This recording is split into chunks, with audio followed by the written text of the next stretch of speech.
नमस्कार दोस्तों, आप सभी का एक बार फिर से बहुत बहुत स्वागत है उमंग ज़िंदगी में। दोस्तों, माता पिता आखिर एक बच्चे के जीवन में क्या अहमियत रखते हैं, ये तो हम सबको पता है कि अगर हम किसी मुकाम पर पहुंचते हैं तो उसमें सबसे पहला हाथ होता है हमारे माँ बाप का। अगर वो हमारे लिए मेहनत ना करें, दिन रात मेहनत करके हमें वो पढ़ाए लिखाए ना, तो शायद हम एक अच्छे मुकाम पे नहीं पहुंच सकते। लेकिन एक अच्छे मुकाम में पहुंचने के बाद अगर हम उनकी अहमियत भूल जाएं, तो क्या ये सही है? जब हमें उनकी साथ की ज़रूरत होती है तो वह दिन रात हमें सिर्फ अपना साथ देते हैं, चाहे इसके लिए उन्हें किसी भी प्रकार का कष्ट हो। लेकिन जब वही माता पिता बुजुर्ग हो जाते हैं और हम बड़े हो जाते हैं, तो फिर आखिर क्यों हम उनकी अहमियत भूल जाते हैं? इसी के ऊपर ये छोटी सी कहानी है दोस्तों। उम्मीद करती हूँ आपको ये पसंद आएगी और माँ बाप का हमारे जीवन में क्या महत्व है यह बतलाएगी। अगर कहानी अच्छी लगे तो चैनल को सब्सक्राइब कर लें, लाइक करें, दोस्तों के साथ शेयर करके कमेंट करें। आइए जल्दी से इस कहानी की शुरुआत करते हैं। ये कहानी आशीष नाम के एक लड़के की है। आशीष के घर में उसकी पत्नी थी, उसके बुजुर्ग माता पिता थे और 2 बच्चे थे। सब कुछ अच्छा था, सब कुछ अच्छा चल रहा था। घर में किसी भी प्रकार की कोई कमी नहीं थी। गाड़ी थी, आलीशान बंगला था, नौकर चाकर सब कुछ थे। अचानक कुछ दिनों बाद उसकी माँ का देहांत हो जाता है। आशीष अपने माता पिता का इकलौता बेटा था, ना उसके कोई भाई थे ना बहन। अचानक कुछ दिनों बाद जब उसकी माता का निधन हो जाता है तो उससे पिता बहुत दुखी होते हैं। पति पत्नी का रिश्ता ही ऐसा रहता है कि पति के बिना पत्नी अधूरी होती है और पत्नी के बिना पति।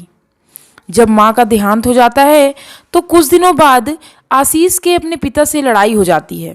आशीष अपने पिता से झगड़ा करता है कि पिताजी, आपकी वजह से मेरी पत्नी को, आपकी बहू को कायदा करना पड़ता है, साड़ी पहननी पड़ती है, वह आज़ादी से नहीं जी पा रही है। आपकी वजह से वह बहुत परेशान है, उसे दिन भर आपकी चाकरी करनी पड़ती है, चाय नाश्ता खाना इसी में लगी रहती है, वह आज़ादी से अपनी ज़िंदगी नहीं जी पा रही। यह सब झंझट खत्म करने के लिए आप नीचे गैराज में शिफ्ट हो जाइए। पिता चुपचाप सुनते रहे और शांति से वह गैराज में जाके शिफ्ट हो गए। करीबन 10-15 दिन बीत गए। इसके बाद बेल बजाते हुए पिता अपने बेटे के घर पे ऊपर आते हैं और आशीष को लगता है कि पिताजी मुझसे फिर लड़ाई करने आए हैं। जैसे ही वे दरवाज़ा खोलते हैं तो बोलते हैं, अब क्या हो गया पिताजी, कहिए। पिताजी कहते हैं, बेटा, मैंने ये 4 टिकट लाई है विदेश की, तुम्हारे लिए, बहू के लिए और बच्चों के लिए। जाओ, जाकर घूम आओ। बेटा कहता है कि आपने टिकट कब ले ली? तब पिता ने जवाब देते हैं कि बेटा, मुझे पता है कि तुम्हारी माँ के जाने के बाद तुम बहुत दुखी हुई हो, बहुत चिड़चिड़ाते हो, तुम्हारा मन बहुत अशांत है।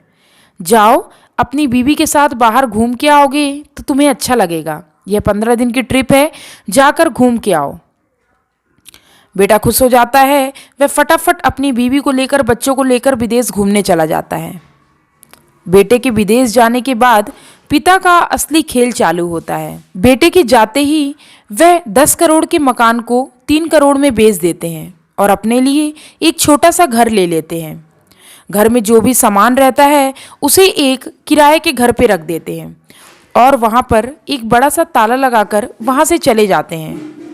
15 दिन बाद जब आशीष अपने घर लौटता है तो क्या देखता है कि बाहर एक गार्ड बैठा रहता है और घर पर ताला लगा रहता है। वह गार्ड से पूछता है कि यहाँ पे ताला क्यों लगा है, मेरे पिताजी कहाँ गए? तब गार्ड कहता है कि आपके पिता ने फ़ोन पर बात करने के लिए कहा है, मैं लगा दूं? तब आशीष कहता है, नहीं नहीं, मेरे पास नंबर है, मैं लगा लूँगा। जैसे ही उस नंबर को लगाता है वह नंबर नहीं लगता। तब गार्ड कहता है कि उन्होंने अपना नंबर बदल दिया है, मैं आपको अंदर से नंबर लाकर देता हूँ। गार्ड आशीष को नंबर लाकर देता है। तब आशीष अपने पिता को फ़ोन लगाता है और कहता है कि यह सब क्या है पिताजी, आप कहाँ हैं? पिताजी कहते हैं कि तुम वहीं रहो, मैं आता हूँ। पिताजी गाड़ी से उतरते हुए दिखते हैं और वह आशीष के पास आकर खड़े हो जाते हैं। तब आशीष कहता है कि ये सब क्या है पिताजी। पिताजी का जवाब है कि मैंने तुम्हारे घर के सामान को एक दूसरे घर में रख दिया है और इस घर को बेच दिया है।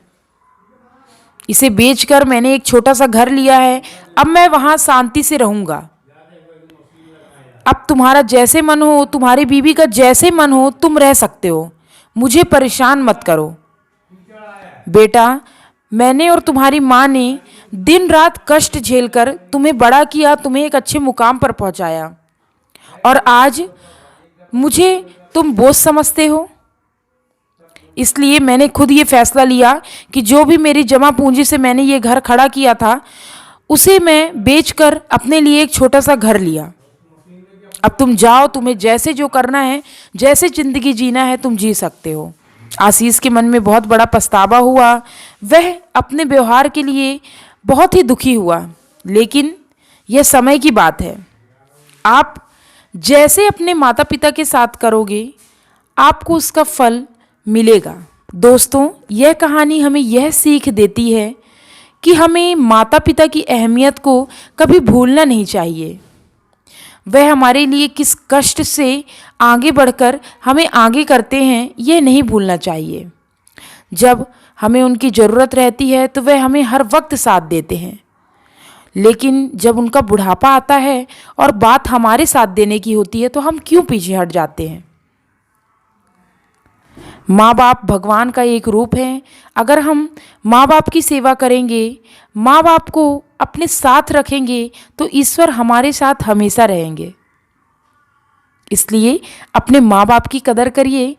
प्रथम पूजनीय भगवान वही हैं। उम्मीद करती हूँ दोस्तों ये कहानी आपको पसंद आई होगी। मिलती हूँ इसी तरह अगली कथा कहानी के साथ। तब तक के लिए जय हिंद, वंदे मातरम।